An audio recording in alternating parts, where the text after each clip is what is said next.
सभी को जय मसीह की। एक चाचा जी हैं यूट्यूब पर और उन्होंने बाइबल पर आक्षेप लगाया है और हम मसीहों को चैलेंज किया है, तो मैं भी सोचा क्यों ना इन चाचा के चैलेंज को एक्सेप्ट किया जाए और ये जो बाइबल पर आक्षेप लगाए हैं उसका जवाब दिया जाए।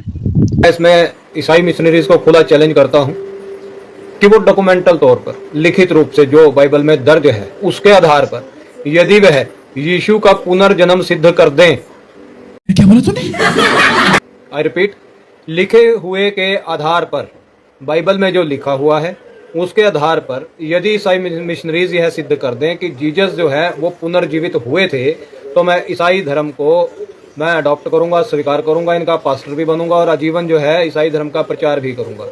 ओ चाचा जी, चैलेंज देने से पहले ढंग से पढ़ तो लेते। गजब बेइज्जती है। चाचा जी, आपने आक्षेप लगाया कि बाइबल में लिखित रूप में यीशु मसीह का पुनर्जन्म सिद्ध करने के लिए। खैर, आपने अपना आक्षेप रख ही दिया है तो जवाब भी सुन लो और काउंटर सवाल भी ले लो। चाचा जी, आप यह बताओ कि बाइबल या किसी मसीही ने कब कहा कि यीशु मसीह का पुनर्जन्म हुआ था? इस सवाल का जवाब अवश्य देना। नंबर 2, बाइबल कभी यह दावा नहीं करती कि यीशु मसीह का पुनर्जन्म हुआ था, बल्कि बाइबल यह स्पष्ट करती है कि यीशु मृत्यु के तीसरे दिन जी उठे, जिसे पुनरुत्थान कहते हैं, न कि पुनर्जन्म। चाचा जी, आपको पुनर्जन्म का मतलब पता भी है? खैर, नहीं पता होगा तो हम ही बता देते हैं। पुनर्जन्म में बार बार जन्म लेते रहना होता है, जो एक चक्र की तरह चलता रहता है, और साथ में पद्म पुराण के अनुसार 84 लाख योनियों में भटकते रहना है। खैर, बार बार जन्म लेने वाला सिद्धांत मसीहत में नहीं है। और चाचा जी, आगे आपने कहा कि कोई यीशु का पुनर्जन्म सिद्ध कर देगा तो मैं ईसाई धर्म स्वीकार कर लूँगा। पुनर्जन्म के बारे में बता चुका हूँ। और रही बात ईसाई धर्म की, तो हम लोग अपने आप को मसीही कहते हैं, न कि ईसाई। और यह मसीहत कोई धर्म नहीं है, बल्कि यह एक रिश्ता है परमेश्वर और मनुष्य के मध्य, जिसका मध्यस्थ स्वयं यीशु मसीह है। इस रिश्ते का नींव विश्वास है। और रही बात मसीहत स्वीकार करने की, तो यह वीडियो क्रिश्चियनिटी में कन्वर्ट है ही नहीं। There is nothing called conversion in Christianity, let me say that again.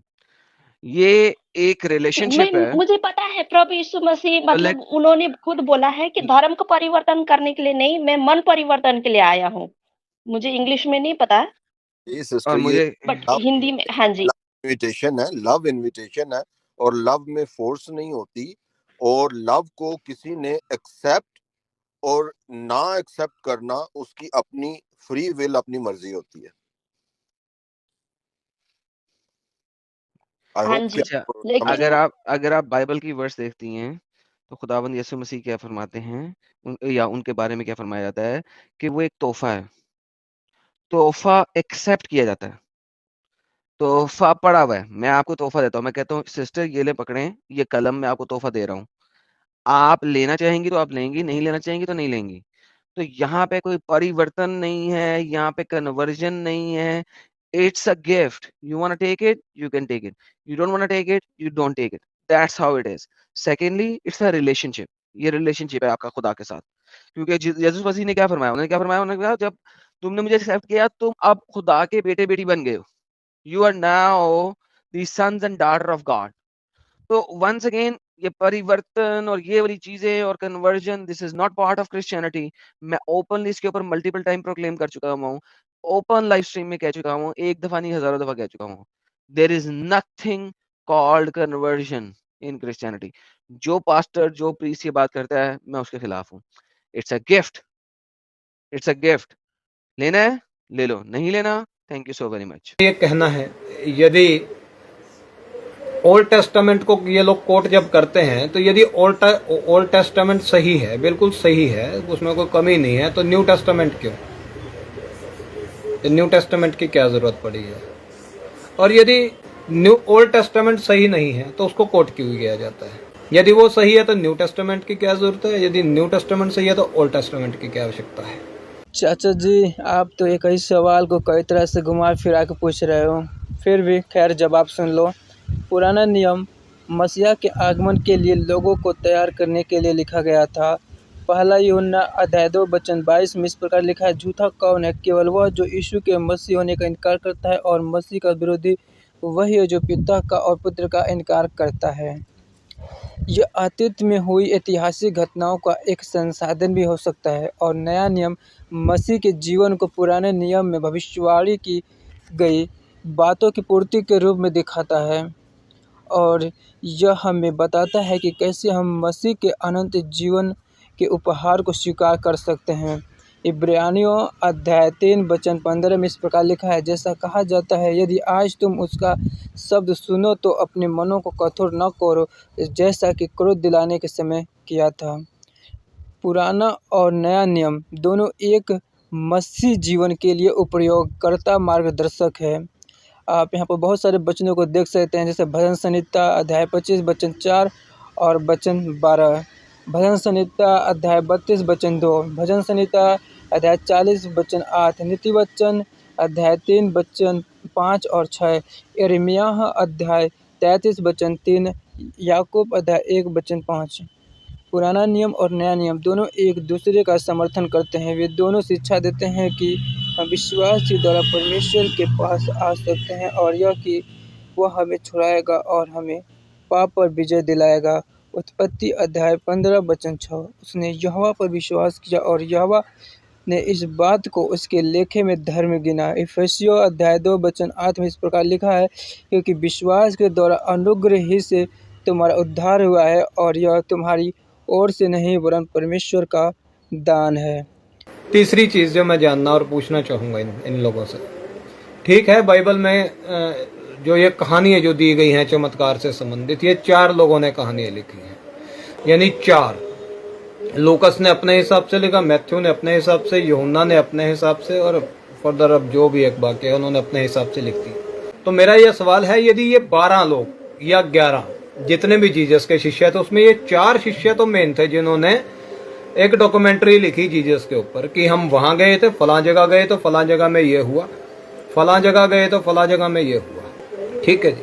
तो उन्होंने अलग अलग जगहों पे उनकी जीवनी का जो है वो वर्णन किया है। उस वर्णन में जो विरोधाभास है, मैं ये इनसे ये जानना चाहता हूँ कि उस चारों ने जब 4 और बाकी के 5, 6, 7 लोग जो भी जितने भी इनके शिष्य थे, आई थिंक 11 या 12 थे, वो सब लोग हर समय जीसस के साथ थे।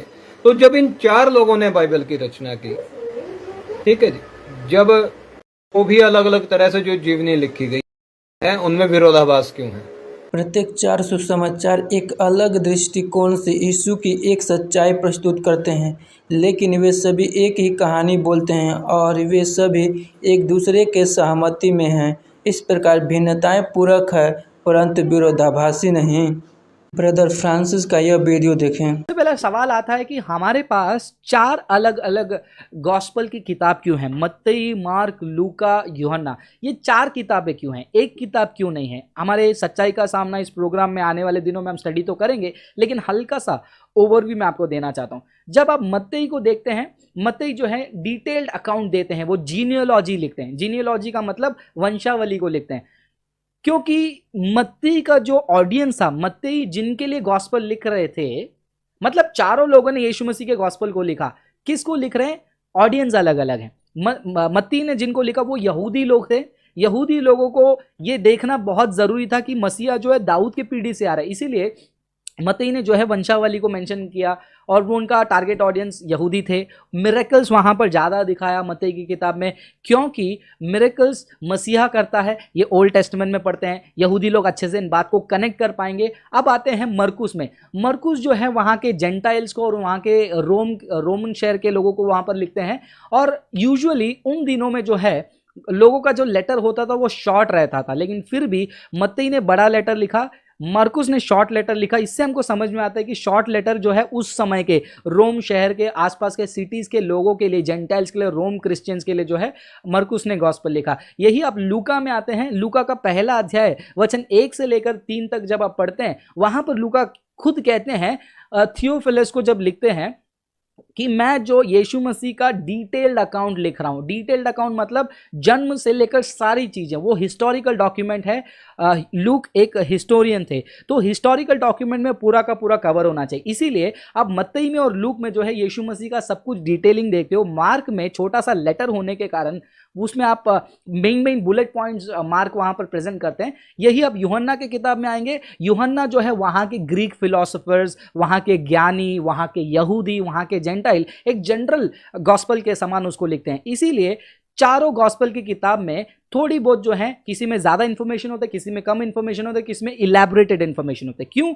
चारों ऑथर के अलग अलग ऑडियंस, चारों ऑथर के राइटिंग स्टाइल अलग अलग, इसीलिए ये डिफरेंस आपको पता चलेगा। लेकिन बेस्ट पार्ट, सबसे बढ़िया चीज क्या है, ये चारों गॉस्पल के किताब में एक भी वचन, एक भी घटना एक दूसरे के विरोधाभास नहीं करती है, कॉन्ट्रडिक्ट नहीं करती है। एक गॉस्पल ये नहीं कहता कि यीशु मसीह खुदा है और दूसरा गॉस्पल ये नहीं कहता कि यीशु मसीह खुदा नहीं है। एक गॉस्पल में ये नहीं लिखा है कि यीशु मसीह को सूली पर मारा, एक गॉस्पल में ये नहीं लिखा है कि यीशु मसीह को सूली पर नहीं मारा है। तो सारे के सारे, चारों के चारों गॉस्पल एक ही कंसिस्टेंट बात को कहती है, यीशु मसीह जन्मा, यीशु मसीह मसीहा है, यीशु मसीह मनुष्य का पुत्र है, यीशु मसीह खुदा का बेटा है, यीशु मसीह खुदा होने का दावा किया, यीशु मसीह ने प्रार्थना स्वीकारा, आराधना स्वीकारा, यीशु मसीह ने चमत्कार किए, यीशु मसीह महान कार्य किए, यीशु मसीह ने अपने मृत्यु का प्रेडिक्शन किया, यीशु मसीह क्रूस पर मारे गए, यीशु मसीह तीसरे दिन के बाद जी उठे, यीशु मसीह स्वर्ग उठा लिए गए और यीशु मसीह दोबारा आने वाले हैं।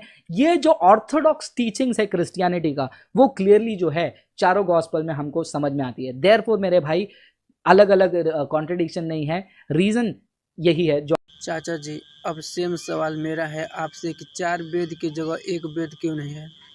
आपके धर्म ग्रंथ एक दूसरे के विरोधाभास क्यों हैं? जैसे महाभारत आदि पर्व अध्याय 36 श्लोक 18 से 25 तक के अनुसार पृथ्वी शेषनाग अर्थात सर्प के ऊपर है।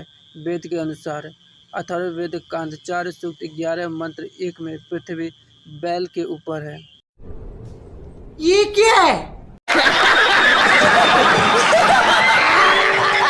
खैर, इतना ही अभी के लिए। जवाब अवश्य देना। धन्यवाद।